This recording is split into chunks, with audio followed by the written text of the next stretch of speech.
Are you anti-Muslim? I am. I'm against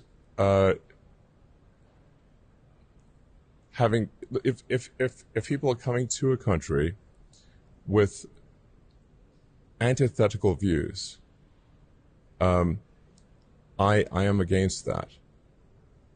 I'm against that. You know, I'm against. I'm against rape and murder.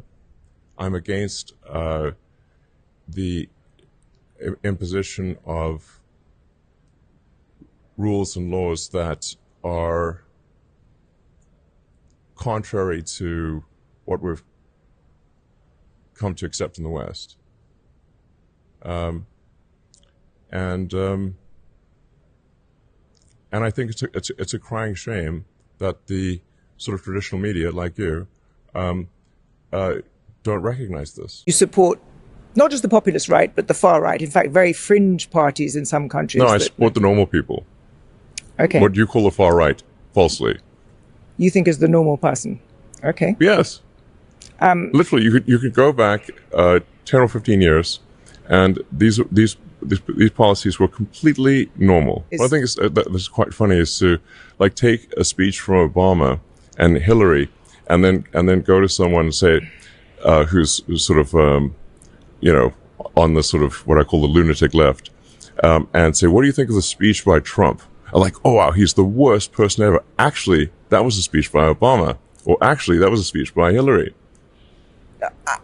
I agree. No, I agree that the center of gravity in this country has shifted. Certainly, the Democratic Party has shifted to the left. Please, it's actually just normal people.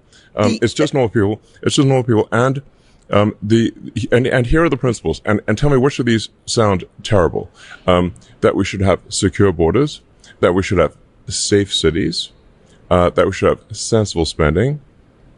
Which of those three are far right fringe? No, and I would like to just admonish you and the media for the absurd characterization of the far right. It is false and misleading and nonsense. Please keep this part in. Nonsense. No, Elon, you have, what is it, close to 250 million followers on X. Yeah, because you say things like, popular guy. Quote, civil war in Britain is inevitable. Just a question of when. On the current trend, yes.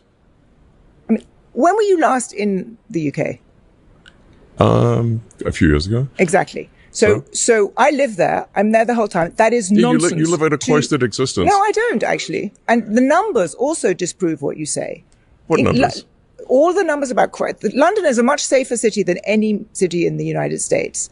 Violent crime in the UK is not where you think it is. In fact, it's coming down. You have painted, and because you have so many followers, so many Americans believe it, a kind of view that Europe and the UK are kind of, overrun with terrifying Muslim immigrants. There's rape on every corner. There's a sort of civilizational destruction. I haven't said any of those things. If you have a large and rapidly growing group of people whose beliefs are antithetical to Western beliefs, at some point there will be a reckoning.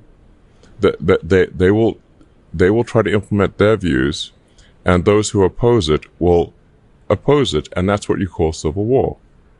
And obviously, this is the trend. And you absolutely do live in a cloistered existence. And if you'd like, we can go on a tour of Britain. Sure. Exaggerate the scale of Europe's problem, and I think people are asleep at the switch and do not realize the magnitude of the issue.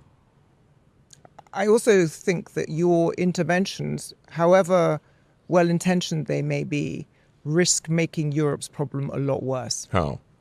Because you are putting your support behind people who are proto-authoritarians, who are not trying simply to, make sure there is better integration of Muslims or to secure the borders, but who have very clear fascist tendencies, and you will cause huge divisions within Europe. I think what you're saying is total fiction, and really, I'm simply saying that that Europe has to have secure borders. Okay, on that we agree. And should not let in vast numbers of people with views that are antithetical to the accepted views in Europe, and where there will not be some level of safe cultural integration. This is simply common sense. If all you are saying is Europe should have secure borders, I completely agree with you. Then I have misunderstood what your interventions have been on social media, because that is not what the view I have, not what I would conclude having seen what the people you are supporting and the things you're doing. But if that's your goal, I share your goal that Europe should have secure borders. Yes. I think that's perfectly agreeable.